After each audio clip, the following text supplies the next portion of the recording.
YouTube? Welcome to Daily Tea Sips. So we're doing a new segment on Friday, and it's entitled What the Hell Friday. And in this segment, we're going to cram a week's worth of some of the stupidest stories that actually made headlines in this video. So the former spokesperson for Subway, Jared Fogle, who is actually serving a 15.5-year prison sentence because he was convicted of child porn, just announced that he is suing one of the victim's parents, claiming that the teen's problems actually started when they got a divorce. Now, he alleges that the family fought frequently and they abused alcohol, which resulted in the child suffering extreme depression and engaging in abuse of alcohol, drugs, self-mutilation, and thoughts of suicide. So let's just forget the fact that he was sharing nude videos and photos of the child online. We're just going to forget that,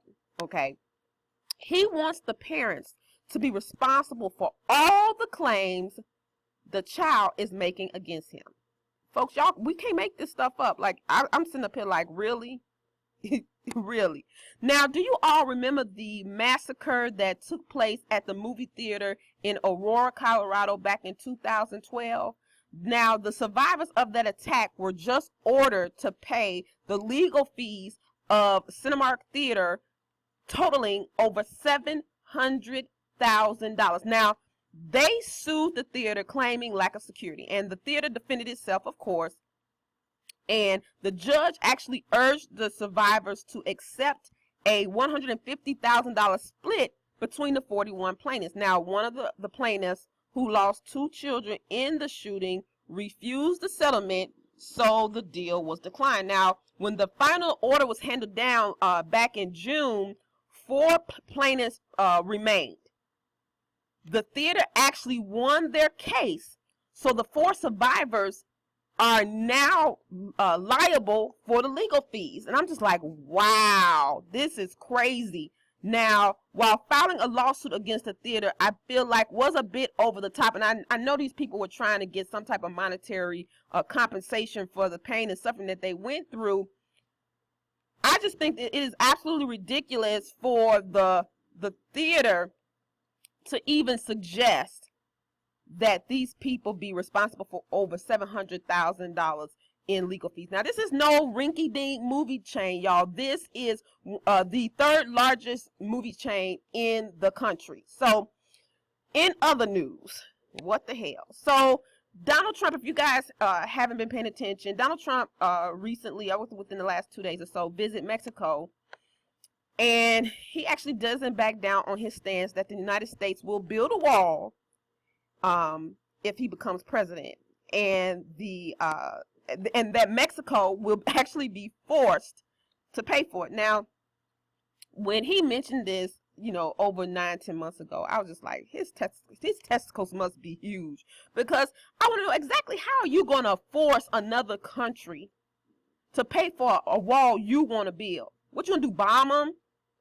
Like, this is somebody you don't want near nuclear button, because when you don't do what he wants you to do, he has the tendency to overreact. Now, the Mexican president, Enrique Peña Nieto, was slammed for inviting Trump to Mexico. And one of the things that was made clear, according to the president of Mexico, he actually did a tweet yesterday.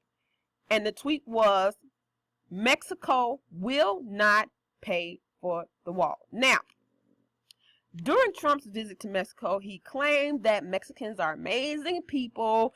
Then hours later in Arizona, Trump says Mexico will pay for the wall. His plan includes deportation of over 11 million who he claimed are here illegally. And there will be no amnesty.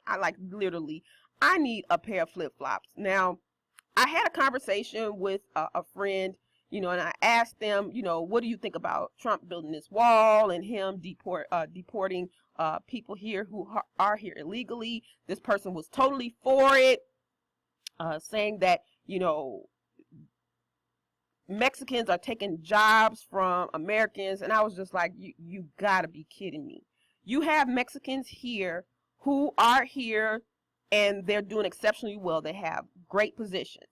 Those aren't the people he's talking about.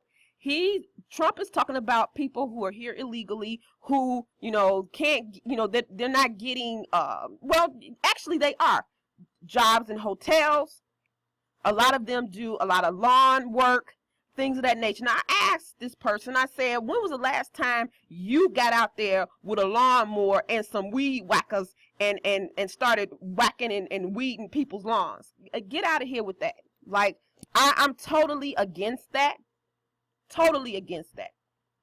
So, finally, a community in Sacramento, California came under fire this week.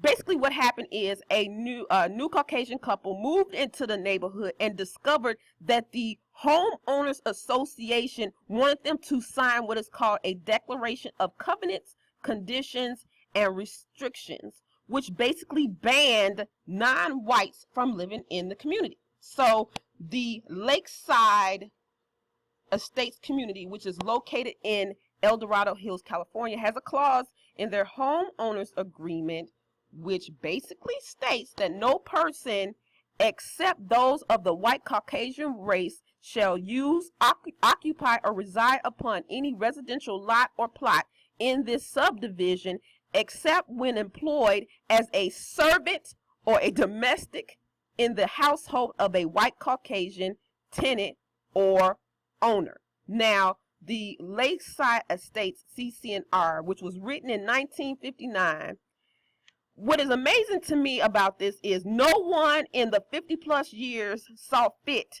to change this wording. Now, although the rule has not been enforced since that time, a few families who recently moved in the neighborhood found the clause disturbing, and they actually want to get it changed. Now, we should note that there are non-white families that are currently living in the community, but the fact that that clause is still there and no one saw fit to change it, it's just like the Star-Spangled Banner. The Star-Spangled Banner had a statement in there that basically highlighted, killing slaves. Like, seriously, and they changed it, but a lot of us didn't know that clause was in there or what the Spangled Banner really meant. So the same thing with this clause. Like, seriously, 50-plus years and nobody saw fit to change this? Like, what the hell? So, folks, I want to hear what you guys have to say about What the Hell Friday and these stories that we talked about in this particular video. Go ahead and comment below, and I will see you guys in the next video. Bye.